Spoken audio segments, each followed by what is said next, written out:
नमस्कार दोस्तों, उत्कर्ष की ऑनलाइन क्लास में आपका स्वागत है। आप सबको good morning, very good morning. दोस्तों, हमने कल इस क्लास में पढ़ा था बुद्धि मापन के बारे में।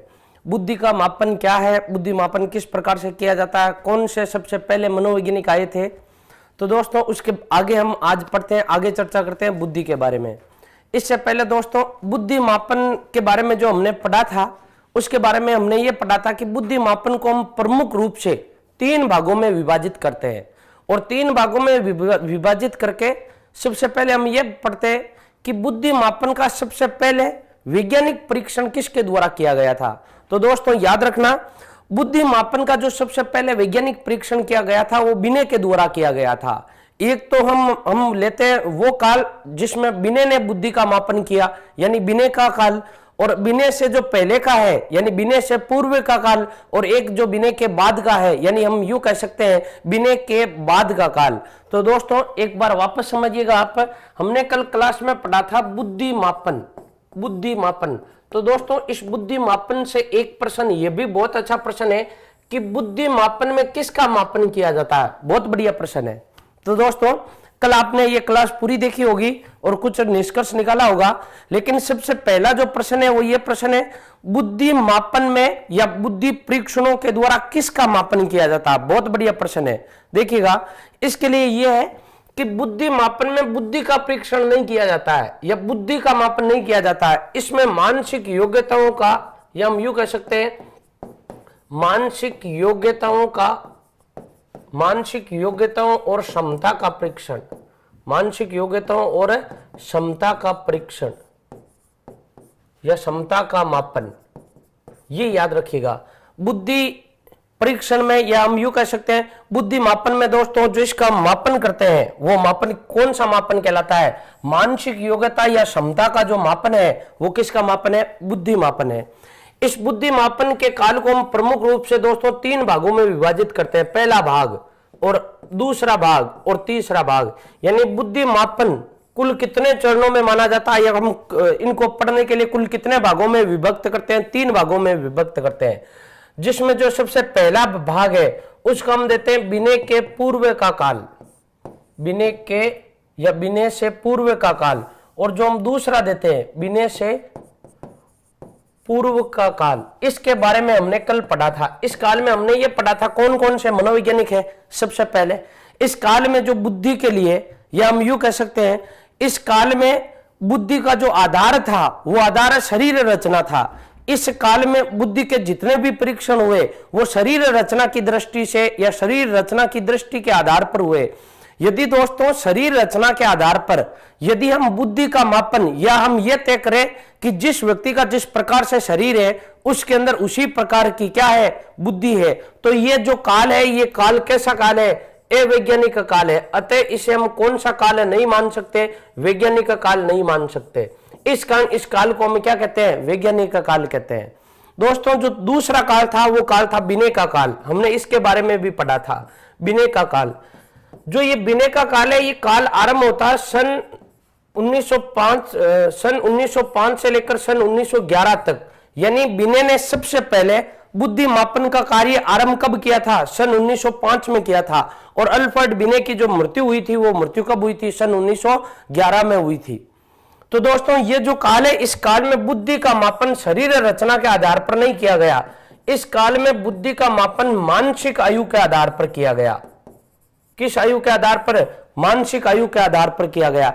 इस कारण इनकी 3 श्रेणियां विभक्त होती थी, सामान्य, सामान्य से ऊपर और सामान्य से निम्न, या हम यूं भी कह सकते हैं सामान्य, श्रेष्ठ और मंद। इस प्रकार की 3 श्रेणियां विभाजित होती थी। हमने इनके बारे में पढ़ा था। और दोस्तों जो आज हम पढ़ेंगे वो पढ़ेंगे बिने के बाद का काल, बिने के बाद का काल। तो देखिएगा, बिने का जो बाद का काल है इसका हम यह नाम यूं भी दे सकते हैं। ये जो काल है बुद्धि मापन का दोस्तों, इसको हम नाम दे सकते हैं आरंभिक काल। कौन सा काल, आरंभिक काल। और जो बिने वाला काल है इस काल को हम यूं भी कह सकते हैं दोस्तों मध्य काल। कौन सा काल, मध्य काल। और इसको हम यूं भी कह सकते हैं ये जो काल है ये कौन सा काल है, बुद्धि मापन का आधुनिक काल। तो देखिएगा यहां से यह भी प्रश्न आता है, आरंभिक काल में बुद्धि मापन का आधार क्या था? शरीर रचना। मध्य काल में क्या था? मानसिक आयु। और आधुनिक काल में अब क्या होगा, इसके बारे में हम आज पढ़ेंगे। तो दोस्तों बुद्धि मापन के जो हमने 3 चरण लिए थे, 2 चरण पहले पढ़ चुके हैं, आज हम तीसरे चरण के बारे में चर्चा करेंगे। टेक्निकल टीम अंदर आकर देखे, ये कमेंट नहीं चल रहे हैं। तो दोस्तों आगे पढ़ते हैं हम इनके बारे में। तो देखो, बुद्धि मापन का जो आधुनिक काल है, बुद्धि मापन का आधुनिक काल, आधुनिक काल, इस काल का जो आरंभ होता है दोस्तों, वो होता है 1911 के बाद। 1911 के बाद, या हम यूं कह सकते हैं सन 1911 के बाद में दोस्तों जितने भी बुद्धि के परीक्षण हुए हैं, जितने भी बुद्धि के परीक्षण हुए हैं, वो सभी परीक्षण किस काल में सम्मिलित किए जाते हैं? आधुनिक काल में सम्मिलित किए जाते हैं।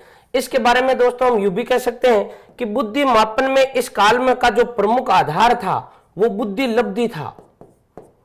बुद्धि लब्धि, बुद्धि लब्धि, यानी हम यूं कह सकते हैं बुद्धि लब्धि के आधार पर, बुद्धि लब्धि के आधार पर बुद्धि मापन का कार्य किया गया।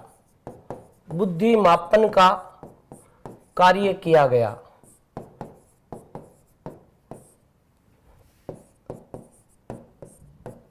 तो देखिएगा दोस्तों, इस काल में जितने भी, यानी हम इस काल में एक नया शब्द आएगा, और वो नया शब्द क्या आएगा? बुद्धि लब्धि। यानी देखिएगा बुद्धि लब्धि पहले आ चुकी है दोस्तों। कल वाली क्लास में मैंने ये बता दिया था कि बुद्धि लब्धि जो संप्रत है, या बुद्धि लब्धि जो सूत्र है आरंभिक, या बुद्धि लब्धि की जो आरंभिक अवधारणा है, उसको सन 1911 में जर्मनी का एक मनोवैज्ञानिक था जिसका नाम था स्टर्न, और उसका एक सहयोगी था जिसका नाम था कोलमान, उन्होंने दिया था। और उसके बाद में दोस्तों देखिएगा बुद्धि लब्धि के बारे में उसके बाद में विस्तार से जिस मनोवैज्ञानिक ने सर्वाधिक चर्चा की और यह बताया था कि जो वास्तविक बुद्धि लब्धि है, उस वास्तविक बुद्धि लब्धि से 3 श्रेणियों में नहीं बल्कि अनेक श्रेणियों में किस प्रकार से विभाजित किया जा सकता है, इसलिए टर्मन ने बुद्धि लब्धि का एक नया सूत्र दिया था इसमें। तो देखिएगा दोस्तों, इस काल के बारे में हम दूसरा यूं भी लिख सकते हैं कि इस काल का जो प्रमुख मनोवैज्ञानिक है उनका नाम है प्रोफेसर टर्मेन। प्रोफेसर टर्मन या टर्मेन, इसके बहुत सारे नाम मिलते हैं। तो देखिएगा ये टर्मन जो था वो दोस्तों था कहां का? अमेरिकी मनोवैज्ञानिक। कहां के मनोवैज्ञानिक थे? अमेरिकी मनोवैज्ञानिक थे। यानी हम यूं कह सकते हैं आधुनिक काल में जिनका सर्वाधिक योगदान है उनका नाम क्या है? टर्मन है। या देखिएगा इस टर्मन ने एक बुद्धि का परीक्षण किया, और यह बुद्धि का परीक्षण किया गया था इन्होंने सन 1916 में। 1916 में उन्होंने ये स्टैनफोर्ड विश्वविद्यालय में पढ़ाते थे। यानी हम यूं कह सकते हैं स्टैनफोर्ड विश्वविद्यालय में पढ़ाते थे, एक शिक्षक का कार्य करते थे, प्रोफेसर थे। इस विश्वविद्यालय में टर्मन ने जो बिने वाला बुद्धि परीक्षण था, बिने साइमन बुद्धि परीक्षण, उस बिने साइमन बुद्धि परीक्षण का संशोधन किया। हम यूं कह सकते हैं जो परीक्षण टर्मन ने किया या टर्मेन ने किया, ये इनका बुद्धि का परीक्षण बिने साइमन बुद्धि के परीक्षण पर आधारित था, और इन्होंने एक नया परीक्षण दिया। और यह नया परीक्षण कब दिया गया? सन 1916 में। और किस विश्वविद्यालय में दिया गया था? स्टैनफोर्ड विश्वविद्यालय में दिया गया। तो देखिएगा दोस्तों, इसके बारे में हम यूं कह सकते हैं कि जो टर्मन था दोस्तों, या टर्मेन है ये, इनके बारे में हम यूं कह सकते हैं कि इन्होंने बुद्धि का एक नया सूत्र दिया, और उस सूत्र का नाम क्या? बुद्धि लब्धि बराबर, बुद्धि लब्धि बराबर, यानी हम यूं कह सकते हैं IQ बराबर। बुद्धि लब्धि का एक नया सूत्र दिया और कहा कि बुद्धि लब्धि का जो नया सूत्र है वो मानसिक आयु बटा वास्तविक आयु इंटू 100 है। मानसिक आयु बटा वास्तविक आयु इंटू 100, वास्तविक आयु इंटू 100। या हम इसको यूं भी कह सकते हैं MA यानी mental age, CA chronicle age into 100। ये जो सूत्र है, ये सूत्र दिया किसके द्वारा गया था? ये सूत्र टर्मन के द्वारा या टर्मेन के द्वारा दिया गया था। टर्मेन के द्वारा दिया गया। और ये कहां के मनोवैज्ञानिक थे? अमेरिकी मनोवैज्ञानिक थे। तो एक बार आप इसका स्क्रीनशॉट लीजिए, उसके बाद में हम आगे पढ़ते हैं।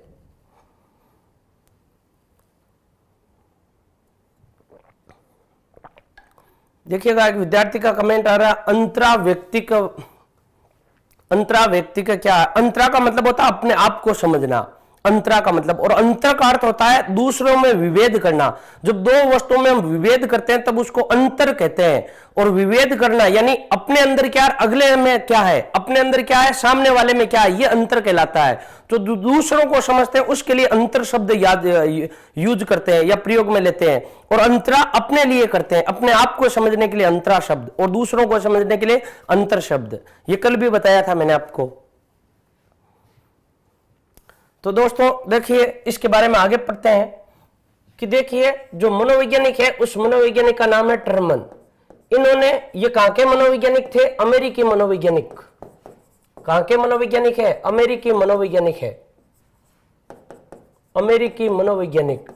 इन्होंने, हम यूं कह सकते हैं, इन्होंने बुद्धि लब्धि का या आईक्यू का एक नया सूत्र दिया।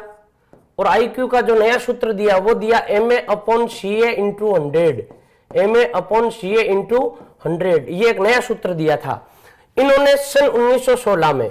सन 1916 में स्टैनफोर्ड विश्वविद्यालय में, किस विश्वविद्यालय में, अमेरिका का विश्वविद्यालय है ये, स्टैनफोर्ड विश्वविद्यालय में,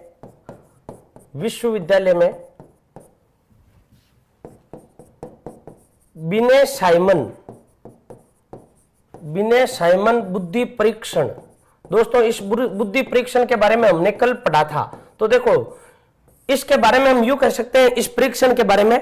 तो दोस्तों ये बिने साइमन जो बुद्धि परीक्षण था, ये बुद्धि परीक्षण सबसे पहले आया कब था, ये बुद्धि परीक्षण आया था सन 1905 में। लेकिन इस बुद्धि परीक्षण का पहला संशोधन कब हुआ था, पहला संशोधन हुआ सन 1908 में। और इस परीक्षण का दूसरा संशोधन हुआ था, वो दूसरा संशोधन हुआ था सन 1911 में, सन 1911 में। लेकिन सन 1916 में जो दोनों संशोधन किए गए, वो दोनों संशोधन किसके द्वारा किए गए, दोनों संशोधन बिने द्वारा किए गए। लेकिन अब इसका पुनः संशोधन हो रहा है, और यह संशोधन कर कौन रहा है, टर्मन कर रहा है। कब, सन 1916 में। किस विश्वविद्यालय में, स्टैनफोर्ड विश्वविद्यालय में परीक्षण का संशोधन किया, इस परीक्षण का वापस क्या किया, संशोधन किया। तो देखिएगा संशोधन किया। सबसे पहले हमारे दोस्तों ये बात समझ में आ जानी चाहिए कि जो बिने साइमन बुद्धि परीक्षण था उसमें निकाली क्या जाता था, यानी बुद्धि लब्धि निकालते थे या नहीं निकालते थे, उसमें बुद्धि लब्धि नहीं निकालते थे, क्योंकि उस समय बुद्धि लब्धि थी नहीं। तो इसमें केवल 3 श्रेणियों में बालकों को विभाजित किया जाता था। अब इस परीक्षण का वापस संशोधन हो रहा है, और यह संशोधन कर कौन रहा है, टर्मन। और यह कह रहा है कि अब इसी के आधार पर जो बालकों की बुद्धि लब्धि है वो बालकों की बुद्धि लब्धि निकाली जाएगी। इसलिए जो ये संशोधन हुआ, ये संशोधन किया गया, ये संशोधन, इस संशोधन के बारे में हम ये मानते हैं कि यह सबसे सफल संशोधन माना जाता है, यह सबसे सफल संशोधन माना जाता है, सबसे सफल संशोधन माना जाता है, यह सबसे सफल संशोधन माना जाता है। देखिएगा इन्होंने इस का संशोधन करके एक नया जो परीक्षण दिया, इस परीक्षण का जो नाम है, तो दोस्तों ये सबसे पहले बिने स्टैनफोर्ड, यानी आधारित किस पर था, बिने वाले परीक्षण पर था। किया कहां गया था, स्टैनफोर्ड विश्वविद्यालय में, स्टैनफोर्ड विश्वविद्यालय में। तो इसका नाम दिया गया बिने स्टैनफोर्ड बुद्धि परीक्षण, बिने स्टैनफोर्ड बुद्धि परीक्षण, बिने स्टैनफोर्ड बुद्धि परीक्षण। इसका जो नाम है वो नाम ये है, बुद्धि परीक्षण। तो दोस्तों इस बुद्धि परीक्षण के बारे में हम क्या लिख सकते हैं, इसके बारे में ये लिख सकते हैं, ये बुद्धि परीक्षण कब दिया गया था, सन 1916 में दिया गया था, सन 1916 में। ये जो बुद्धि परीक्षण था, ये बुद्धि परीक्षण किसके लिए था, अमेरिकी बालकों के लिए था, अमेरिकी बालकों के लिए। जो पहले वाला था वो फ्रांस के बालकों के लिए था, लेकिन ये जो है ये किसके लिए है, अमेरिकी बालकों के लिए है। तो एक बार इसका स्क्रीनशॉट लीजिए आप, उसके बाद में हम आगे पढ़ते हैं।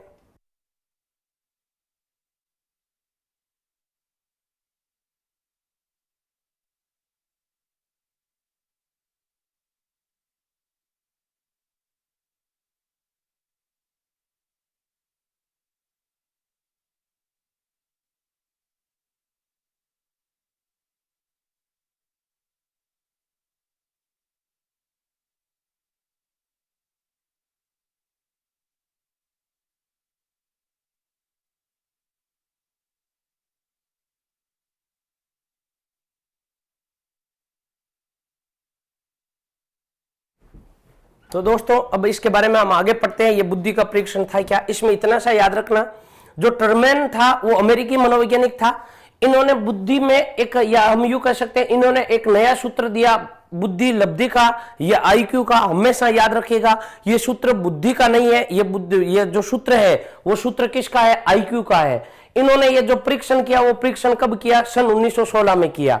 इनका जो परीक्षण आधारित था वो आधारित किस पर था, विनय साइमन बुद्धि परीक्षण पर आधारित था। और इसका सबसे सफल संशोधन इनके द्वारा, देखिएगा इनका संशोधन 1908 में भी हुआ था, इसका संशोधन 1911 में भी हुआ था, और ये दोनों संशोधन विनय द्वारा किए गए। इन दोनों संशोधनों को सबसे सफल संशोधन नहीं मानते हैं। जो सबसे सफल संशोधन माना जाता है दोस्तों, वो टर्मन द्वारा किए गए परीक्षण को माना जाता है, और इस परीक्षण को विनय साइमन बुद्धि परीक्षण का सबसे सफल संशोधन माना जाता है। तो देखिएगा आगे, देखिएगा ये जो परीक्षण है, ये परीक्षण किसके लिए था, अमेरिकी बालकों के लिए था। तो दोस्तों इसके बारे में हम यू भी लिख सकते हैं, और इसके अलावा कि जो स्टैनफोर्ड, या हम यूं कह सकते हैं विनय स्टैनफोर्ड बुद्धि परीक्षण था। इस परीक्षण के बारे में देखिएगा, ये जो परीक्षण है दोस्तों, ये परीक्षण शाब्दिक था या अशाब्दिक था, यानी पढ़े लिखे लोगों के लिए था या अनपढ़ लोगों के लिए था।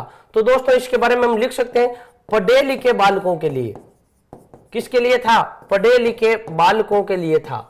और जो पढ़े लिखे बालकों के लिए होता है, यानी जो पढ़े लिखे लोगों के लिए होता है, उस बुद्धि परीक्षण को हम क्या कहते हैं, शाब्दिक बुद्धि परीक्षण। यानी वह बुद्धि परीक्षण शाब्दिक बुद्धि परीक्षण कहलाता है, या शाब्दिक परीक्षण कहलाता है जिसमें शब्दों का या भाषा का प्रयोग होता हो। तो दोस्तों इसको हम कह सकते हैं ये शाब्दिक बुद्धि परीक्षण है। इसके अलावा अमेरिकी बालकों के लिए है। देखिएगा जो शाब्दिक बुद्धि परीक्षण होता है वो संस्कृति युक्त परीक्षण होता है, यानी उस परीक्षण पर उस देश की संस्कृति, सभ्यता, भाषा आदि का प्रभाव दिखाई देता है। और जो परीक्षण शाब्दिक नहीं होता, शब्दों का कोई महत्व नहीं होता, भाषा का कोई महत्व नहीं होता, वाक्यों का कोई प्रभाव नहीं पड़ता, उसको संस्कृति मुक्त परीक्षण कहते हैं। इसके बारे में हम आगे पढ़ेंगे, लेकिन इस परीक्षण के बारे में दोस्तों इतना सा याद रखना, इस परीक्षण का जो आधार था वो आधार आईक्यू था। यानी इस परीक्षण में जो भी बालकों की बुद्धि लब्धि निकाली जाएगी, वो बुद्धि लब्धि किसके द्वारा निकाली जाएगी, आईक्यू के द्वारा निकाली जाएगी। तो देखिएगा इसके बारे में हम आगे और पढ़ते हैं कि ये बुद्धि परीक्षण में आईक्यू किस प्रकार से निकालते हैं। इस बुद्धि परीक्षण में इस प्रकार से आईक्यू निकालते हैं दोस्तों कि यदि किसी बालक की, देखिएगा किसी बालक की मानसिक आयु 8 वर्ष है, मानसिक आयु 8 वर्ष है, तथा वास्तविक आयु 10 वर्ष है, 10 वर्ष है, तो बुद्धि लब्धि होगी, तो बुद्धि लब्धि क्या होगी दोस्तों, इसके बारे में देखो इस प्रकार का प्रश्न आता है।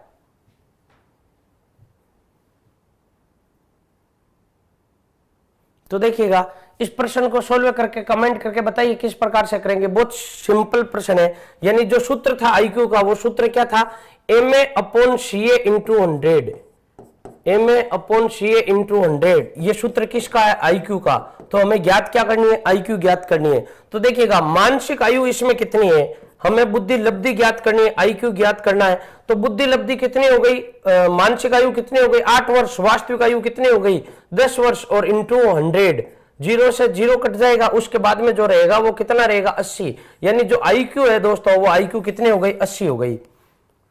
इस प्रकार से आता है। अब देखिएगा इस प्रश्न को दोस्तों कई प्रकार से घुमाकर आपके सामने दे दिया जा सकता है। इस प्रश्न को पूछने के 3 या 4 तरीके होते हैं। पहला जो तरीका है दोस्तों, सीधा सीधा पूछ लिया आपसे। दूसरा, इसमें से कोई आपको 3 संख्या या कोई आप में से इसमें 2 संख्या दे दी जाएगी, जिससे आपको यह कह दिया किसी बालक की बुद्धि लब्धि 80 है, किसी बालक की बुद्धि लब्धि 80 है और उसकी मानसिक आयु 8 वर्ष है, मानसिक आयु 8 वर्ष है, तो बताओ उसकी वास्तविक आयु क्या होगी। इस प्रकार का भी प्रश्न आ सकता है। यानी या तो आपको ये डिजिट दे दिया जाएगा और ये दे दिया जाएगा, या आपको ये दोनों दिए जा सकते हैं, ये पूछा जा सकता है, या आपको ये दोनों देकर ये पूछा जा सकता है। इस प्रकार का प्रश्न आता है। तो दोस्तों उसके बाद में एक और प्रश्न सबसे महत्वपूर्ण बनता है कि यदि इसके अंदर बुद्धि लब्धि 80 है तो ये किस प्रकार का बालक है। इसलिए टर्मन ने दोस्तों एक सारणी दी, बुद्धि का पूरा वर्गीकरण किया। इसमें एक तरफ आईक्यू थे और दूसरी तरफ बुद्धि यानी आईक्यू और दूसरी तरफ बालकों के प्रकार थे, और कहा कि यदि किसी व्यक्ति में 100 बुद्धि लब्धि है तो वो बालक किस प्रकार का, इस प्रकार का दिया था। तो देखो दोस्तों इसके बारे में भी हम पढ़ते हैं। तो देखिएगा टर्मन की दोस्तों जो सारणी थी वो सारणी ये है जो आपके सामने ये दिखाई दे रही है, टर्मन द्वारा विभाजित बुद्धि लब्धि का वर्गीकरण है।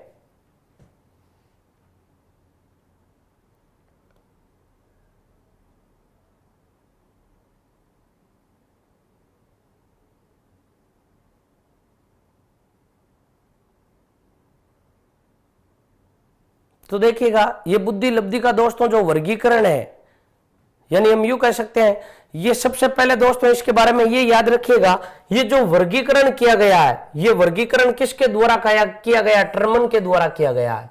टर्मन ने इस वर्गीकरण में एक तरफ तो बुद्धि लब्धि ली यानी आईक्यू, किसके अंदर कितना आईक्यू है।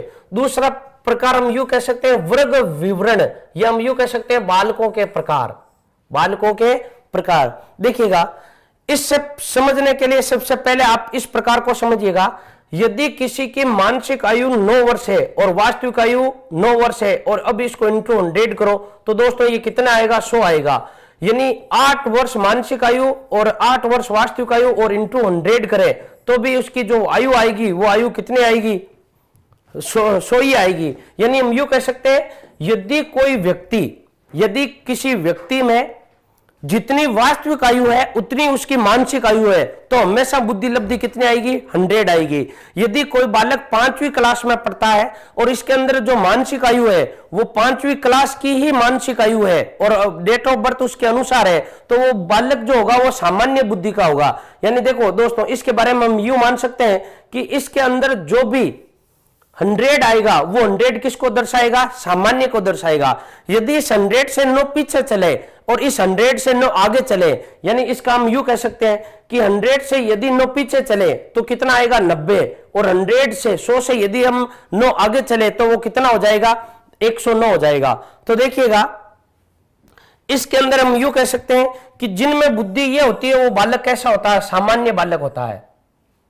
किस प्रकार का बालक होगा, सामान्य बालक होगा। और इसके अलावा दोस्तों देखिएगा जिनमें 110 यानी 109 ये हो गया, 110 से 119 होगी, तो ये जो विभाजित था दोस्तों ये सामान्य का था, इसको हम बोल सकते हैं एवरेज, औसत।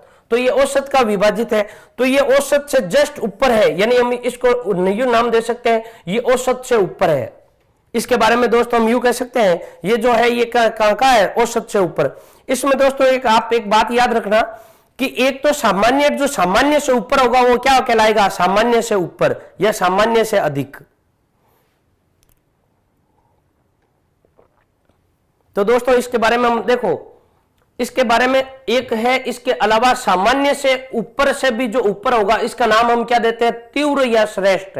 और उसके बाद में 130 से लेकर जो 139 तक होता है उसका नाम क्या होता है, अति शीघ्र या अति श्रेष्ठ या प्रखर। और जो 140 से अधिक हो उसको हम क्या कहते हैं, प्रतिभाशाली कहते हैं। तो दोस्तों कई बार प्रश्न आ जाता है टर्मन के अनुसार प्रतिभाशाली बालक में बुद्धि लब्धि कितनी होती है। सीधा सीधा इस सारणी में से प्रश्न आ जा सकता है कि इस प्रकार से यह भी पूछा जा सकता है कि जो सामान्य से नीचा होगा वो लगभग सामान्य से मिलता जुलता होगा, इसको हम या नाम सीमावर्ती अल्प बुद्धि, या इसका हम दूसरा नाम ये भी दे सकते हैं दोस्तों, देना चाहे तो पिछड़े बालक।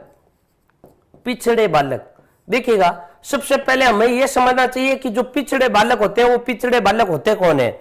वह बालक जो किसी कारणवश, पिछड़े बालकों में भी दोस्तों हमेशा याद रखिएगा जो पिछड़े बालक होते हैं उन पिछड़े बालकों में भी सामान्य बुद्धि होती है, यानी बुद्धि लब्धि की दृष्टि से देखें तो 90 से लेकर 109 के मध्य होती है। लेकिन वही यदि सामान्य बालक बुद्धि की दृष्टि से या किसी कारण से सामान्य से पिछड़ जाता है तो उसको हम क्या कहते हैं, बुद्धि, उसको हम क्या कहते हैं, पिछड़े बालक। जो सामान्य से निम्न होते हैं उनको अल्प सीमावर्ती या पिछड़े बालक भी कह सकते हैं। और जो पिछड़े से भी होते हैं यानी हम यूं कह सकते हैं सामान्य या औसत से निम्न, ये क्या कहलाते हैं, औसत से निम्न। और इनके नीचे दोस्तों जो 50 से 69 के मध्य रहता है उसको हम कह सकते हैं मूर्ख। और जिनमें 25 से लेकर 49 तक रहता है उसको हम कहते हैं मूड। और जिनमें 25 से भी कम होता है उसको हम कहते हैं जड़, या हम इसको कहते हैं इडियट। तो दोस्तों इसमें कुल जो वर्गीकरण है टर्मन द्वारा किया गया, वो टर्मन द्वारा 10 भागों में बालकों के वर्गीकरण किए गए थे और इस प्रकार की 10 बुद्धि लब्धि के बारे में बताया है। तो दोस्तों इसके बारे में एक ये भी बात याद रखिएगा, आपसे इसमें सीधा सीधा पूछा जा सकता है प्रश्न। अब तक इसमें से 3 या 4 प्रश्न डायरेक्ट यहां से पूछे गए हैं अलग अलग एग्जाम में। यह पूछा गया है कि जिन बालकों में बुद्धि लब्धि 25 से कम है, बताओ वे बालक किस प्रकार के हैं। तो बालकों का जो प्रकार होगा वो कौन सा हो जाएगा, जड़ बालक हो जाएगा। दूसरा, जो सामान्य बालक होते हैं उनमें बुद्धि लब्धि क्या होती है। सामान्य बालकों में दोस्तों जो बुद्धि लब्धि होती है वो 90 से लेकर 109 के मध्य होती है। प्रतिभाशाली बालकों में कितनी होती है। अब देखिएगा आपसे जो दोस्तों यहां से प्रश्न पूछा जाएगा वो प्रश्न इस प्रकार से पूछा जाएगा, जैसे देखिएगा यदि आपको सीधा सीधा पूछ लिया जाता है कि बताइए यदि किसी बालक की मानसिक आयु 10 वर्ष है, मानसिक आयु कितने वर्ष है, 10 वर्ष, या हम इसको यूं लिख सकते हैं यदि किसी बालक की जो मानसिक आयु है वो 12 वर्ष है और वास्तविक आयु 10 वर्ष है, तो देखिएगा बुद्धि लब्धि का सूत्र यही होगा ma/c है। यदि किसी बालक की मानसिक आयु 12 वर्ष है, वास्तविक आयु 10 वर्ष है, तो देखो इसको हम यदि हम इस प्रकार से काटे तो बुद्धि लब्धि जो आई है वो कितनी आई है, 120 आई है। तो जो ये प्रश्न होगा वो दो प्रश्न दोस्तों इस प्रकार से होगा कि यदि किसी बालक की मानसिक आयु 12 वर्ष है और उसके अलावा वास्तविक आयु 10 वर्ष है, तो बताइए वह बालक किस प्रकार का बालक है। आपसे बुद्धि लब्धि नहीं पूछी है, आप में इसमें यह पूछा है कि बताओ बालक का प्रकार कौन सा है। सबसे पहले तो आपको निकालना होगा बुद्धि लब्धि कितनी, 120, और उसके बाद में यदि दोस्तों इस सारणी को देखें तो इस सारणी में यह देखिएगा कि 120 कहां पर है, ये यहां पर है। इसका अर्थ यह है कि हम यूं कह सकते हैं तीव्र या श्रेष्ठ बुद्धि, तीव्र या श्रेष्ठ बुद्धि। तो एक बार आप इसका स्क्रीनशॉट लीजिए, उसके बाद में हम आगे पढ़ते हैं।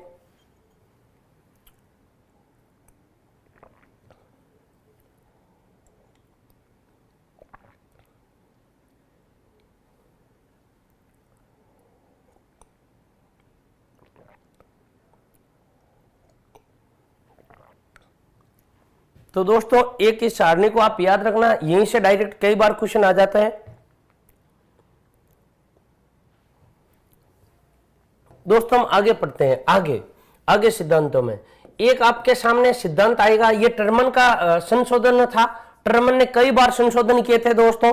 टर्मन का जो पहला संशोधन था वो पहला संशोधन 1916 में, उसके बाद में 1937 में, 1960 में और 1986 में अलग अलग रूप में अलग अलग किया गया। टर्मन का जो पहला दोस्तों जो बुद्धि परीक्षण था या वो 1916 में दिया गया, उसके बाद में 1937 में दिया गया और उसके बाद में 1960 में दिया गया और उसके बाद में 1985-86 में दिया गया था। इन टर्मन और उनके सहयोगियों ने कुल कितने प्रकार से या कुल कितने भागों में या कुल कितने बुद्धि के परीक्षण किए, तो हम कह सकते हैं कुल 4 परीक्षण किए थे। जो पहला किया वो 1916 में किया, दूसरा 1937 में किया, तीसरा 1960 में किया और चौथा 1985-86 में किया था। तो देखिएगा इसके अलावा हम आगे बात करें दोस्तों कि जितने भी बुद्धि परीक्षण हुए हैं, जितने भी दोस्तों हम यूं कह सकते हैं जितने भी बुद्धि परीक्षण हुए, उन सभी बुद्धि परीक्षणों का जो आधार था वो आधार बिने साइमन बुद्धि परीक्षण ही था। जितने भी भविष्य में बुद्धि परीक्षण बनेंगे वो उनका जो आधार है मूल, वो बिने द्वारा किया गया कार्य ही है। इसलिए दोस्तों जो बिने है उस बिने का काल बुद्धि मापन का वैज्ञानिक काल कहा जाता है, बुद्धि मापन का आधार काल कहा जाता है और बिने को बुद्धि मापन का जो परीक्षण है उस परीक्षण को आधार या जनक कहा जाता है जितने भी अन्य बुद्धि परीक्षण हुए हैं। तो देखिएगा इनके बाद में दोस्तों एक व्यक्ति आता है जिसका नाम है वेस्लर, जिनका नाम है वेस्लर, और वेस्लर भी बुद्धि का एक परीक्षण देते हैं और उन परीक्षण का नाम है वेस्लर वेलेव्यू, वेस्लर वेलेव्यू, वेस्लर वेलेव्यू बुद्धि परीक्षण, बुद्धि परीक्षण। तो देखिएगा इस परीक्षण के बारे में देखो दोस्तों, इस परीक्षण के बारे में आपको 2 शब्द याद रखने हैं। पहला जो शब्द है वो दोस्तों वो नाम है वेस्लर और दूसरा शब्द है उसका नाम क्या है, वेलेव्यू। यानी हम यूं कह सकते हैं जो वेस्लर था इसमें 2 शब्द आएंगे, वेस्लर, पहला शब्द वेस्लर, ये नाम क्यों आया, दूसरा इसके अंदर जो नाम है दोस्तों वो क्या नाम है, वेलेव्यू। यानी देखिएगा वेस्लर एक अमेरिकी मनोचिकित्सक थे। एक अमेरिकी मनोचिकित्सक थे। इन्होंने ये परीक्षण किया था। इन्होंने ये परीक्षण किया, इस कारण ये परीक्षण क्या कहलाया? वेस्लर वेलेव्यू बुद्धि परीक्षण कहलाया। अब दूसरा जो प्रश्न है दोस्तों, वो दूसरा प्रश्न है कि इसका नाम वेलेव्यू क्यों पड़ा? क्योंकि वेस्लर एक मनोचिकित्सक थे और जिस चिकित्सा में कार्य करते थे, या हम यूं कह सकते हैं जिस चिकित्सालय में कार्य करते थे, उस चिकित्सालय का जो नाम था वो नाम क्या था? वेलेव्यू चिकित्सालय। और ये है कहां पर? अमेरिका में थे। इस कारण वो दोस्तों इस बुद्धि का जो नाम पड़ा वो इस परीक्षण का जो नाम पड़ा वो नाम क्या पड़ा? वेस्लर वेलेव्यू बुद्धि परीक्षण। देखिएगा, इन्होंने सबसे पहले एक मापनी का निर्माण किया। किसका निर्माण किया? मापनी का। और उस मापनी का नाम है वेस्लर वेलेव्यू मापनी। वेलेव्यू मापनी, इस प्रकार की मापनी का निर्माण किया। तो सबसे पहला जो इनका आरंभिक योगदान है वो आरंभिक योगदान यही है। उसके बाद में इन्होंने दूसरा एक दिया, वो दूसरा ये दिया कि इसी का सन 1949 में संशोधन किया और संशोधन करके एक इन्होंने नया भाग दिया। और उस नए भाग का जो नाम है वो नए भाग का नाम है WAIS। यानी हम यूं कह सकते हैं दोस्तों, इसके बारे में यह भी पूछा जा सकता है कि जो WAIS है वो है क्या? इसके बारे में हम यूं कह सकते हैं, इसकी दोस्तों जो फुल फॉर्म होती है, W का अर्थ हो जाएगा वेस्लर, A का मतलब हो जाएगा अडल्ट यानी हम यूं कह सकते हैं वयस्क, और I का अर्थ हो जाएगा इंटेलिजेंसी और S का अर्थ जो होगा वो क्या होगा? परीक्षण होगा। तो दोस्तों देखो, W का अर्थ क्या होगा? वेस्लर, तो इसका हम नाम दे सकते हैं वेस्लर। A का अर्थ हो जाएगा वयस्क, I का अर्थ हो जाएगा बुद्धि, और जो S है इसका अर्थ क्या हो जाएगा? परीक्षण। तो दोस्तों देखिएगा, अब इसका जो पूरा नाम है वो पूरा नाम क्या होगा? वेस्लर वयस्क बुद्धि परीक्षण। देखिएगा, इससे एक बात निष्कर्ष निकल रही है दोस्तों, इनका जो ये संशोधन किया गया, ये इनका दिया गया सन 1949 में, सन 1949 में। और इसके बारे में भी यूं कह सकते हैं ये वयस्क बालकों के लिए था, बड़े बड़े बालकों के लिए था। और उसके बाद में उन्होंने एक नया दिया, और उस नए का नाम इन्होंने जो रखा वो रखा W। अब देखिएगा, इसमें A वयस्क को चेंज किया, इसकी जगह इन्होंने चाइल्ड रखा यानी C, और I और S यानी क्या हो जाएगा? W का अर्थ हो जाएगा वेस्लर, वही वेस्लर, और C का अर्थ क्या हो जाएगा? चाइल्ड यानी बच्चे, A का अर्थ वही हो जाएगा बुद्धि, और दोस्तों जो A है इसका अर्थ क्या हो जाएगा? जो S है अंत में दोस्तों जो है उसका नाम क्या है? S, यानी हम इसका नाम दे सकते हैं S, और S मतलब क्या हो गया? परीक्षण। तो देखिएगा, अब देखिएगा इसका नाम पढ़िए क्या होगा? इसका नाम होगा वेस्लर बच्चे या वेस्लर बच्चे बुद्धि परीक्षण। तो दोस्तों इनकी जो ये दो पद्धतियां थी निर्धारण मापनी में, इन दोनों पद्धतियों के बारे में हम यूं कह सकते हैं कि जो पहली पद्धति थी वो पहली पद्धति वयस्क बालकों के लिए थी, और जो दूसरी पद्धति थी वो छोटे छोटे बालकों के लिए थी। ये जो बुद्धि का परीक्षण है वो किसके नाम से है? वेस्लर वेल्यू या हम वेलेव्यू बुद्धि परीक्षण के नाम से जानते हैं। देखिएगा, इसमें जो वेस्लर है वो वेस्लर एक अमेरिकी मनोचिकित्सक है। वेलेव्यू अमेरिका का एक हॉस्पिटल था, और इस हॉस्पिटल में ये लगभग पागलों का इलाज करते थे, और ये देखते थे कि उनमें बुद्धि कितनी है, सामान्य बालकों में बुद्धि कितनी है, और जो सामान्य से ऊपर है उन बालकों के अंदर बुद्धि कितनी है। इसलिए इनका जो ये बुद्धि का परीक्षण है वो किसके नाम से जाना जाता है? वेस्लर वेलेव्यू बुद्धि परीक्षण। आरंभ में इन्होंने सभी के लिए एक निर्धारण मापनी का निर्माण किया जिसे WAIS के नाम से जानते हैं, और बाद में इन्होंने छोटे छोटे बच्चों के लिए किया जिसको हम WCIS के नाम से जानते हैं। तो दोस्तों इसके बारे में पूछा जा सकता है कि WAIS की फुल फॉर्म क्या है, या WAIS बुद्धि का जो परीक्षण है ये परीक्षण किसके द्वारा किया गया, इसी में से आ सकता है। तो एक बार आप स्क्रीनशॉट लीजिए दोस्तों, उसके बाद में हम आगे पढ़ते हैं।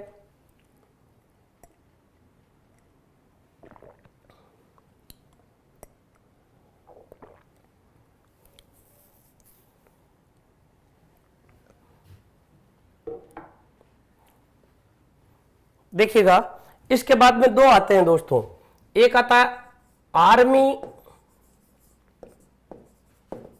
एल्फा परीक्षण, आर्मी एल्फा परीक्षण, और दूसरा जो आता है दोस्तों वो आता है आर्मी बीटा परीक्षण, आर्मी बीटा परीक्षण। दोस्तों ये दोनों बुद्धि परीक्षण है क्या? इन दोनों बुद्धि परीक्षण के बारे में दोस्तों सबसे पहले हम ये पढ़ते हैं कि अंतर क्या है। इसके बारे में दोस्तों हम यूं कह सकते हैं, ये जो बुद्धि का परीक्षण है ये शाब्दिक बुद्धि परीक्षण है। कैसा बुद्धि परीक्षण है? शाब्दिक बुद्धि परीक्षण है। यानी दोस्तों इसके बारे में याद रखिएगा, ये बुद्धि परीक्षण केवल पढ़े लिखे लोगों के लिए था। यानी देखिएगा जो शाब्दिक बुद्धि परीक्षण होता है उसमें जो आधार होता है वो आधार शब्द होते हैं, जो आधार होता है वो आधार भाषा होती है। यानी ये अनपढ़ों के लिए नहीं था। दूसरी हम इसके बारे में ये भी लिख सकते हैं, पढ़े लिखे लोगों के लिए। किसके लिए? पढ़े लिखे व्यक्तियों के लिए, पढ़े लिखे व्यक्तियों के लिए, व्यक्तियों के लिए। अब देखिएगा दूसरा, ये बुद्धि परीक्षण किसने किया, कहां किया गया? तो देखिएगा इस बुद्धि परीक्षण के बारे में लिख सकते हैं, ये बुद्धि परीक्षण किसकी देन है? अमेरिका की देन है। ये बुद्धि परीक्षण कहां किया गया था? अमेरिका में किया गया था। ये बुद्धि परीक्षण दोस्तों, इसमें एक शब्द आ रहा है आर्मी। आर्मी क्यों शब्द दिया गया? क्योंकि दोस्तों सन हम या फिर यूं लिख सकते हैं, जो प्रथम विश्व युद्ध हुआ था दोस्तों, इस प्रथम विश्व युद्ध में सैनिकों की भर्ती की गई और कम समय में अधिक सैनिकों का चयन करना था। तो उन सैनिकों को बैठाकर उनमें बुद्धि लब्धि अर्थात बुद्धि का मापन किया गया कि जिन व्यक्तियों में बुद्धि है उनका सिलेक्शन किया गया। तो उस समय तुरंत उनकी भर्ती की गई और वहीं से उनसे शब्दों के आधार पर उनको बुद्धि देख देख कर उनका विभाजन किया और यहीं से आर्मी के लिए एक परीक्षण आया और उस परीक्षण को क्या कहा गया? आर्मी एल्फा परीक्षण कहा गया।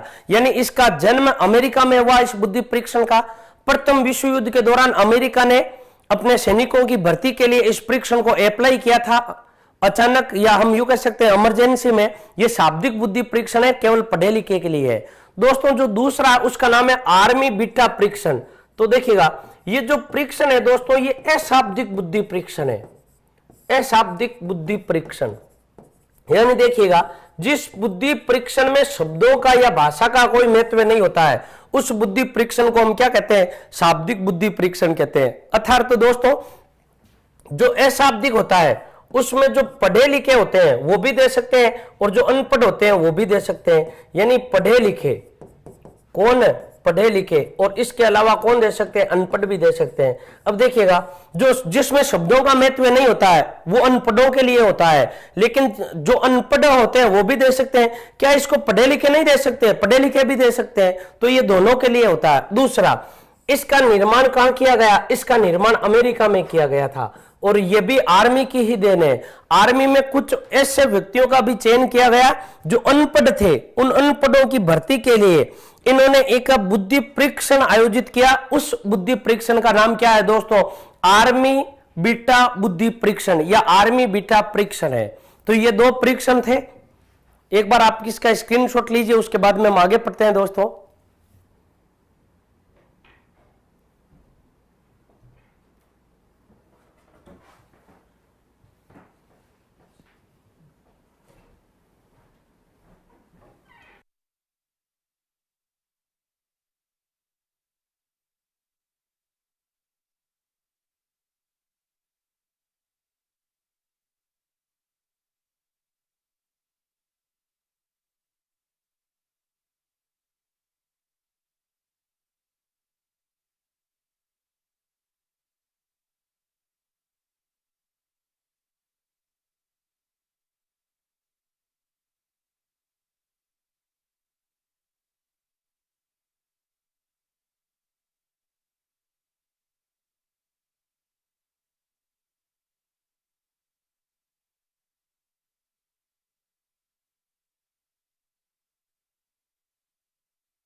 दोस्तों देखिएगा आगे पढ़ते हैं। आगे यदि हम बात करें तो आगे बात करते हैं भाषा के बारे में। यानी हम बात करते हैं हिंदुस्तान के बारे में और विभिन्न दोनों भाषाओं के बारे में। तो दोस्तों हिंदुस्तान का जो पहला बुद्धि परीक्षण था वो बुद्धि परीक्षण बिने के बुद्धि परीक्षण पर ही आधारित था। उसका नाम दिया गया बिने हिंदुस्तानी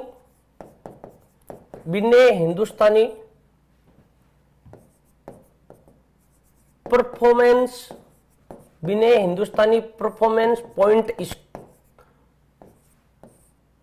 पॉइंट स्केल। तो देखिएगा ये जो परीक्षण है दोस्तों, ये प्रथम भारतीय बुद्धि परीक्षण है। यानी भारत में यदि कोई प्रथम बुद्धि परीक्षण किया गया तो उस प्रथम बुद्धि परीक्षण का दोस्तों जो नाम है वो क्या नाम है? बिने। क्योंकि आधारित किस पर था? बिने पर। हिंदुस्तान में किया गया, एक स्केल यानी हम यूं कह सकते हैं पॉइंट की स्केल बनाकर बुद्धि परीक्षण किया गया। इस कारण इस बुद्धि परीक्षण का नाम क्या पड़ा? बिने हिंदुस्तानी परफॉर्मेंस पॉइंट स्केल पड़ा। तो दोस्तों इसके बारे में देखिएगा, भारत में उस समय एक विश्वविद्यालय था और उस विश्वविद्यालय का नाम था लाहौर विश्वविद्यालय। लाहौर विश्वविद्यालय। इस लाहौर विश्वविद्यालय में एक प्रोफेसर थे। लाहौर विश्वविद्यालय में एक प्रोफेसर जिनका नाम था CH राइस। और CH राइस ने सन 1912 में जो केवल पढ़े लिखे बालक थे उन पढ़े लिखे बालकों के लिए परीक्षण आयोजित किया और वो परीक्षण कहलाता है हिंदुस्तानी परफॉर्मेंस पॉइंट स्केल। यानी लाहौर विश्वविद्यालय में सन 1912 में इसकी जो डेट है वो सन 1912 है। और इसके अलावा हम यूं कह सकते हैं कि ये जो बुद्धि परीक्षण था, ये बुद्धि परीक्षण कैसा था? शाब्दिक बुद्धि परीक्षण था। शाब्दिक बुद्धि परीक्षण। और जो दोस्तों शाब्दिक बुद्धि परीक्षण होता है वो केवल और केवल किसके लिए होता है? पढ़े लिखे बालकों के लिए होता है। इस परीक्षण का जो आधार था वो बिने का ही था। और इसमें आरंभ में यह बताया गया कि ये जो परीक्षण है, ये परीक्षण केवल और केवल 5 वर्ष से लेकर लगभग 16 वर्ष तक के बालकों के लिए था। 5 से लेकर 16 वर्ष तक के बालकों के लिए था। और उसके बाद में इसका 2 बार संशोधन भी हुआ था। तो इसके बारे में दोस्तों दूसरा, ये परीक्षण किसके द्वारा किया गया था? ये परीक्षण किया गया था CH राइस के द्वारा। किसके द्वारा किया गया? CH राइस के द्वारा किया गया। तो दोस्तों ये हिंदुस्तान में निर्मित प्रथम बुद्धि परीक्षण है। इसके बारे में पूछा जा सकता है इस परीक्षण का उपयोग या इस परीक्षण का प्रयोग किसके द्वारा किया गया? CH राइस के द्वारा। किन बालकों के लिए था? 5 से 16 वर्ष तक के बालकों के लिए था। किस विश्वविद्यालय में? लाहौर विश्वविद्यालय में। और सन 1912 में। गजब बात इसमें दोस्तों ये है, आपको ये याद रखना है, ये शाब्दिक बुद्धि परीक्षण था। इस बुद्धि परीक्षण में इस प्रकार की एक स्केल हुआ करती थी और इस स्केल में पॉइंट दिए जाते थे। इस प्रकार के पॉइंट विभाजित कर दिए। इस प्रकार के पॉइंट कि इस पॉइंट में जैसे 6 पॉइंट दे दिए कि इस पॉइंट को नाम ले लिया सामान्य। यानी जो सामान्य से ऊपर होता है ये यहां पर निशान लगाते, इससे ऊपर होता है यहां से और इससे ऊपर होता है यहां पर। यानी एक पूरी की पूरी परफॉर्मेंस थी और ये परफॉर्मेंस पॉइंट की थी। किसके रूप में? स्केल के रूप में। इस कारण इसका नाम क्या दिया गया? बिने साइमन, या हम यूं कह सकते हैं बिने साइमन हिंदुस्तानी परफॉर्मेंस पॉइंट स्कूल स्केल, या फिर बिने हिंदुस्तानी परफॉर्मेंस पॉइंट स्कूल। दोस्तों इसके बाद में एक और बुद्धि परीक्षण आयोजित हुआ था भारत में और वो किया था भाटिया ने। यानी जो भाटिया महोदय है और इन्होंने ये जो किया था ये उत्तर प्रदेश में किया था, इलाहाबाद में। भाटिया बैटरी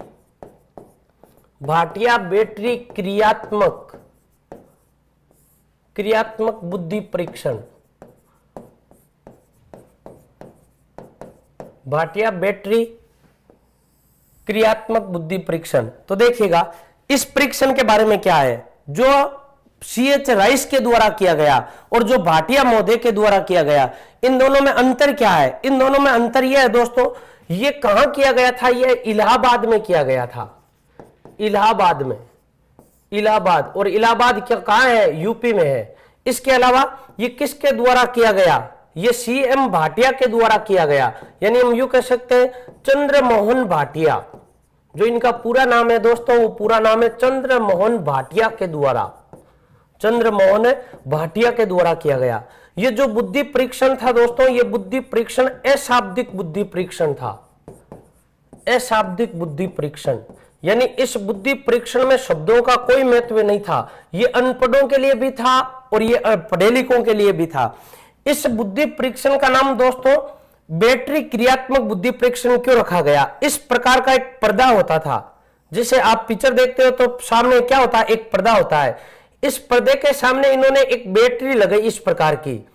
इस बैटरी से इस प्रकार से जो इस पर फोकस गिरता था, या हम यूं कह सकते हैं इस बैटरी के द्वारा इस पर जो प्रतिबिंब पड़ता था, ये बैटरी विभिन्न प्रकार के पर्दे पर क्या दिखाती थी, चित्र दिखाती थी। अर्थात ये बैटरी क्या करती थी, क्रिया करती थी। ये इस प्रकार की एक बैटरी थी और इस प्रकार का कोई भी एक चित्र बताकर यह पूछा जाता था कि बताओ दो चित्र एक साथ में बता दिए जो दोनों एक जैसे नजर आते थे, और यह पूछा जाता था कि बताओ इन दोनों चित्रों में जो अंतर है वो अंतर क्या है, इस प्रकार का। और ये चित्र दोनों दिखाती कौन, बैटरी पर्दे पर।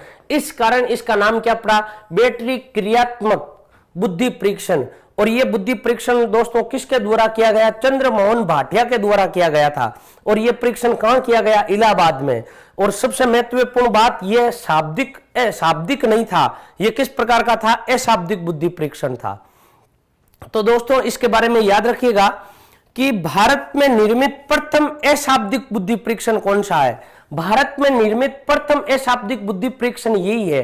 देखिएगा, जो इससे पहले हमने पढ़ा था CH राइस का, वो शाब्दिक था, यानी प्रश्न दो प्रकार के। भारत में निर्मित प्रथम शाब्दिक बुद्धि परीक्षण कौन सा है, और भारत में निर्मित प्रथम अशाब्दिक बुद्धि परीक्षण कौन सा है। तो दोनों अलग अलग हो गए, ये भारत में निर्मित किए गए थे।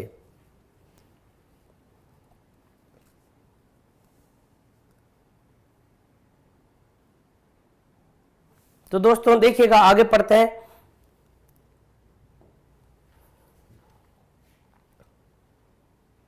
देखिएगा दोस्तों, ये जो बिने वाली बुद्धि लब्धि थी की सारणी है, एक तो आपको ये याद रखने है। इसके अलावा दोस्तों जो बुद्धि मापन का कार्य है, ये हमने 3 चरण पूरे पढ़ लिए। अब दोस्तों बुद्धि मापन में कुछ परीक्षण भी होते हैं, जैसे बुद्धि मापन, ये तो बुद्धि मापन था। अब हम पढ़ते हैं बुद्धि परीक्षण के बारे में।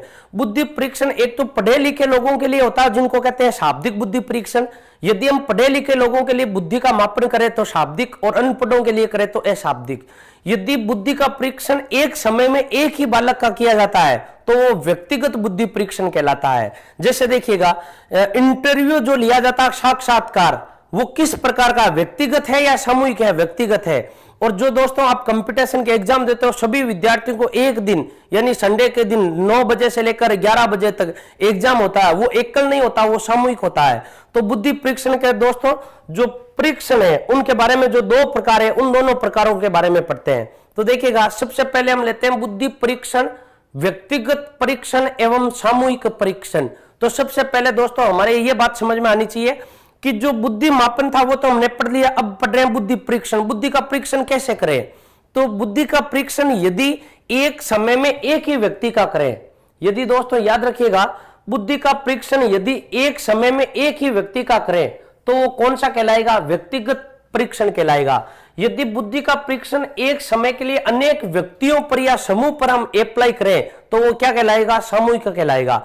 अब दोनों में अंतर क्या है और ये दोनों कैसे चलते हैं, कैसे नहीं चलते हैं, इनमें क्या क्या होता है। तो दोस्तों इनके बारे में यदि आपको याद रखना है तो केवल आप इतना सा अभी कंसेप्ट आपके मस्तिष्क में लगाइए और बैठाइए कि जो व्यक्तिगत बुद्धि परीक्षण है, इसके लिए दिमाग में एक बात याद रखिए, साक्षात्कार कि जो इंटरव्यू होता है वो व्यक्तिगत है, और जो हमारी कंपटीशन एग्जाम होते हैं वो कैसा है, सामूहिक है। दोनों में अंतर देखिएगा। सबसे पहले हम पढ़ते हैं आयु विस्तार की दृष्टि से कि आयु विस्तार व्यक्तिगत में क्या होता है और उसके अलावा सामूहिक में क्या होता है।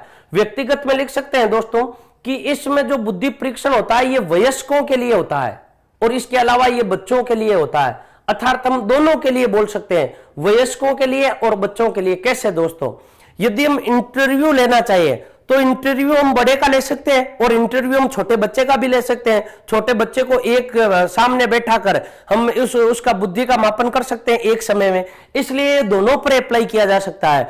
और जो दोस्तों जो सामूहिक बुद्धि परीक्षण है वो सामूहिक बुद्धि परीक्षण केवल और केवल वयस्कों के लिए है। देखिएगा, जब भी आप कंपटीशन का एग्जाम देते हो, यदि हम छोटे छोटे बच्चों को बैठा दे कि उनकी आयु कितनी 6 वर्ष की और वो मार्कशीट दे दी उनके हाथ में और उनको काले गोले करने तो वो नहीं कर पाएंगे। इसका अर्थ क्या है, ये जो बुद्धि का परीक्षण है दोस्तों, ये बुद्धि का परीक्षण केवल और केवल किसके लिए उपयोगी है, वयस्कों के लिए उपयोगी है। यानी आयु दृष्टि के देखें कि छोटे छोटे बालकों के लिए कौन सा बुद्धि का परीक्षण उपयोगी है, छोटे छोटे बच्चों के लिए व्यक्तिगत। तो दोस्तों छोटे बच्चों के लिए होगा तो बड़े भी दे सकते हैं, और ये केवल और केवल किसके लिए उपयोगी है? वयस्कों के लिए उपयोगी है। इसके अलावा देखिएगा, यदि हम प्रबंध क्षेत्र देखें, प्रबंध क्षेत्र में कि एक समय में कितने व्यक्तियों पर अप्लाई किया जा सकता है, तो व्यक्तिगत में केवल और केवल एक समय में एक ही व्यक्ति पर अप्लाई किया जा सकता है। इसीलिए तो इसका नाम क्या पड़ा? व्यक्तिगत बुद्धि परीक्षण। और दोस्तों, जो सामूहिक बुद्धि परीक्षण है, इसके बारे में हम यूं कह सकते हैं कि एक व्यक्ति पर भी अप्लाई कर सकते हैं और समूह पर भी अप्लाई कर सकते हैं, दोनों पर अप्लाई किया जा सकता है। यानी जो मोस्टली ये जो होता है, मुख्यतः जो होता है वो किस पर होता है? समूह पर होता है।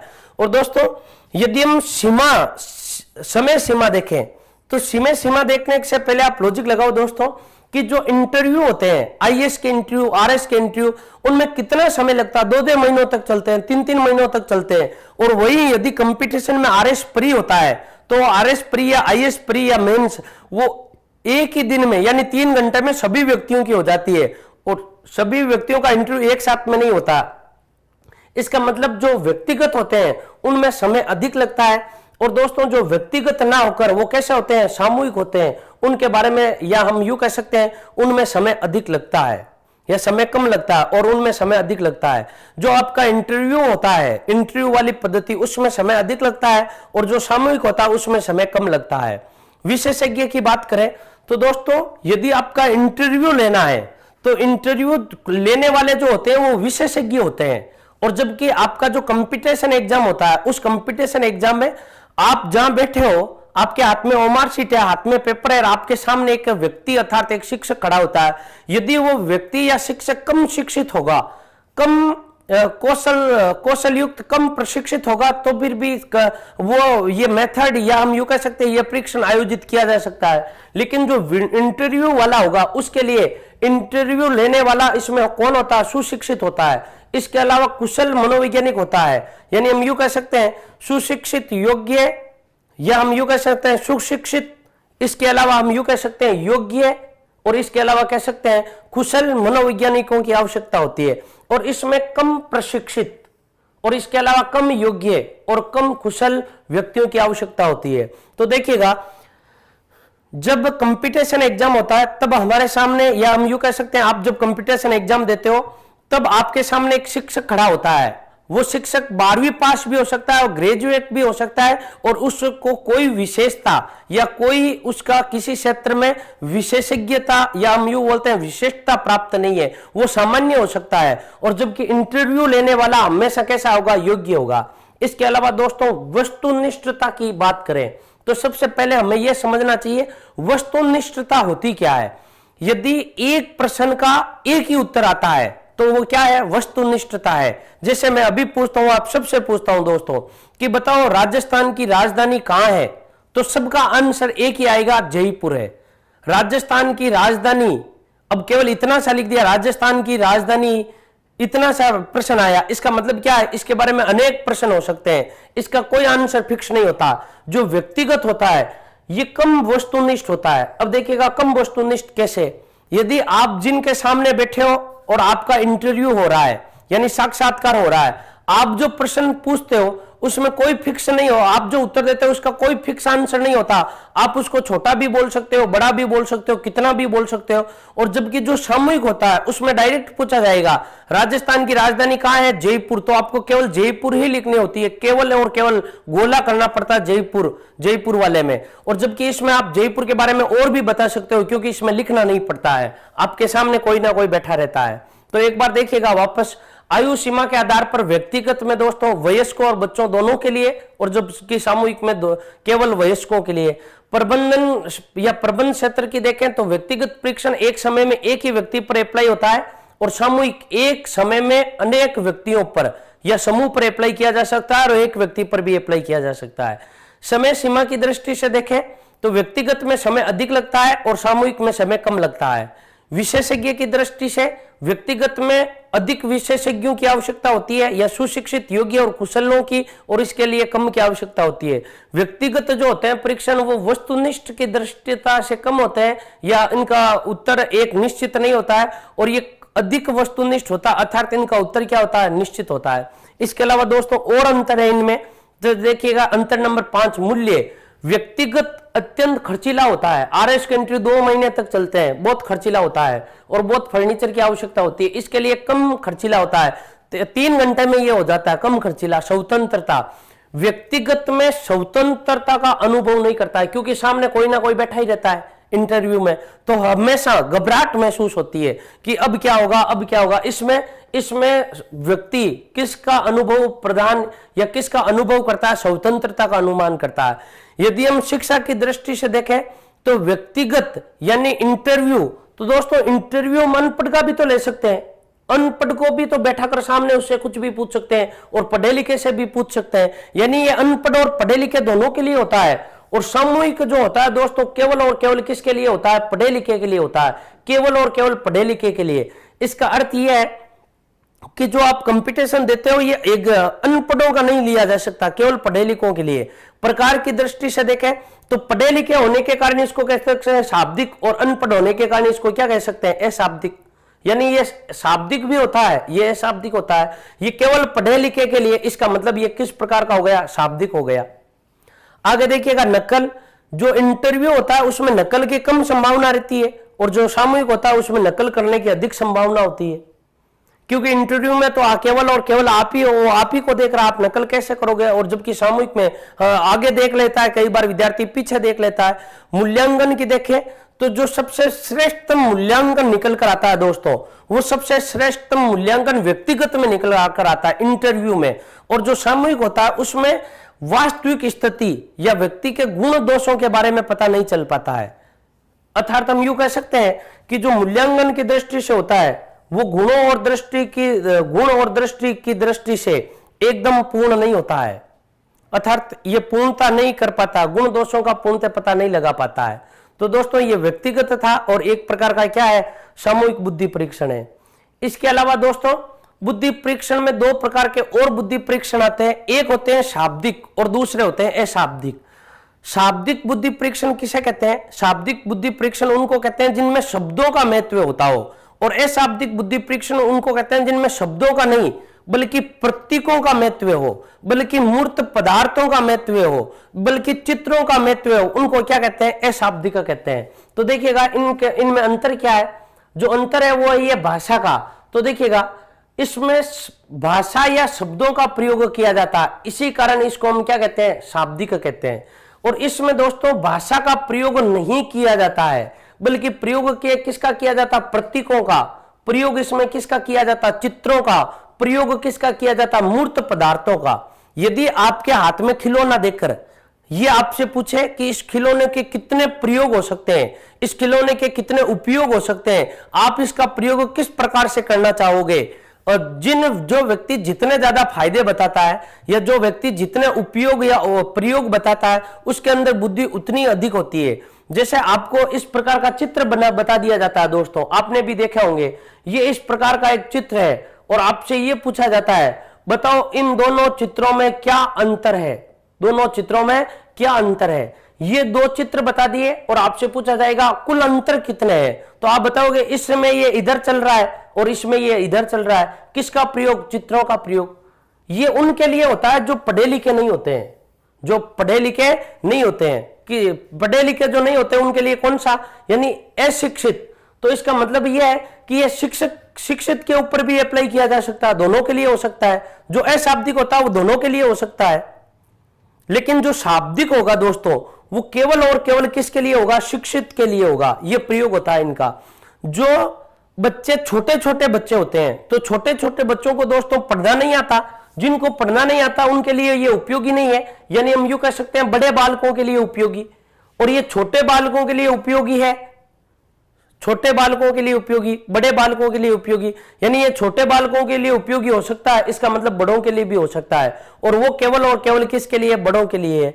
बालकों के विभिन्न प्रकार होते हैं दोस्तों, उनमें से जो मंद बुद्धि के बालक होते हैं उनके ऊपर ये अप्लाई नहीं किया जा सकता, क्योंकि मंद बुद्धि के बालक भाषा को, या हम यूं कह सकते हैं वाक्यों को, या हम यूं कह सकते हैं विभिन्न जो शब्द हैं उनको समझने में सक्षम नहीं होते हैं। और इनमें ये सभी बालकों के लिए किया जा सकता है, चाहे बालक प्रतिभाशाली हो, चाहे मंद बुद्धि का हो, चाहे सामान्य हो, चाहे पिछड़ा बालक हो, चाहे श्रेष्ठ बालक हो। पुस्तकीय ज्ञान, देखिएगा शाब्दिक अर्थ से पता चलता है इसमें पुस्तकीय ज्ञान का प्रभाव पड़ता है, और इसमें अशाब्दिक है यानी पुस्तकीय ज्ञान का इसमें कोई प्रभाव नहीं पड़ता, इसका कोई अंतर नहीं नजर आता है।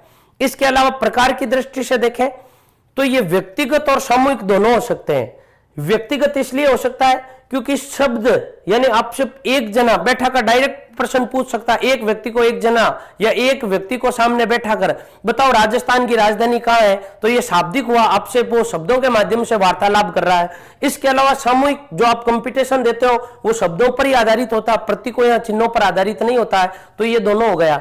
और दोस्तों जो होगा ये यानी जो अशाब्दिक होता है वो सामूहिक नहीं हो सकता, वो हमेशा जो परीक्षण होता है वो कैसा होता है, व्यक्तिगत परीक्षण होता है। तो एक बार आपका इसका स्क्रीनशॉट लीजिए, उसके बाद में हम आगे पढ़ते हैं।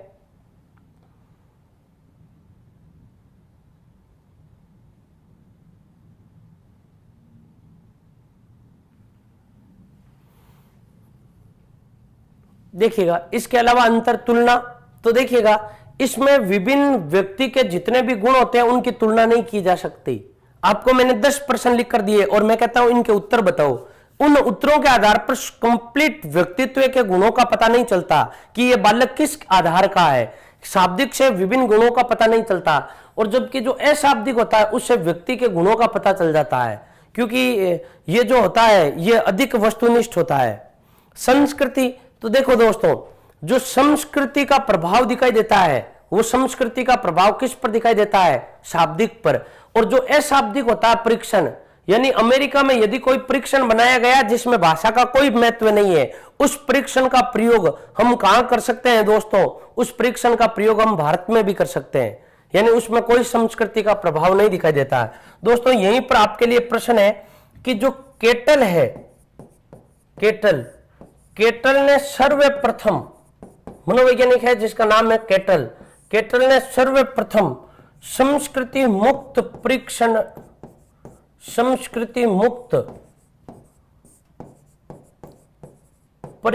का निर्माण किया।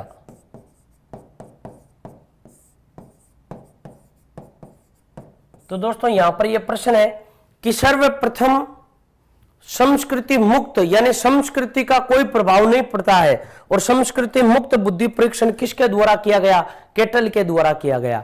तो दोस्तों ये हमारे जो बुद्धि का मापन था और ये हमारा जो बुद्धि का परीक्षण था ये कंप्लीट हो गया, और इसी के साथ तो जो बुद्धि वाला टॉपिक है ये बुद्धि वाला टॉपिक पूर्ण हो गया।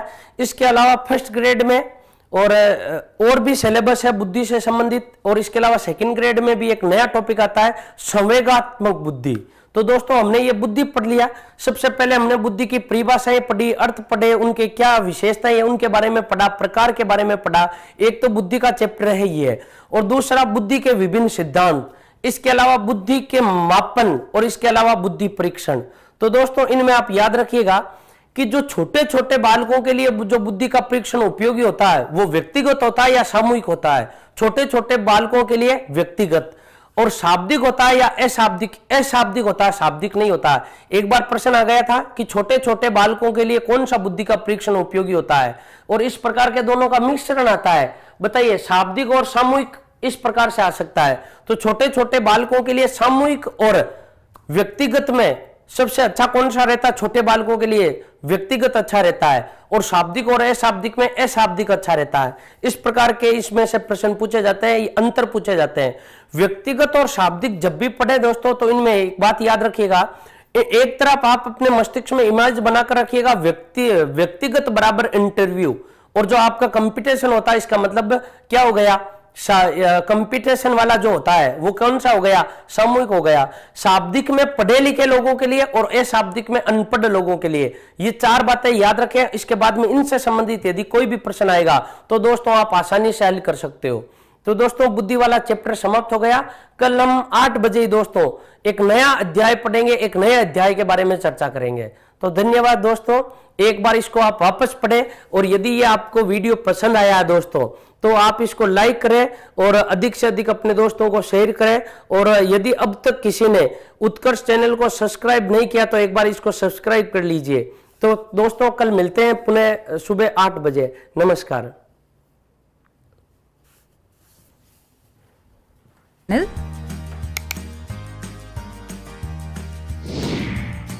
the bell icon on the YouTube app and never miss another update. Download Utkarsh Classes Jodhpur app from the Play Store for more PDF materials, online classroom programs and attractive combos.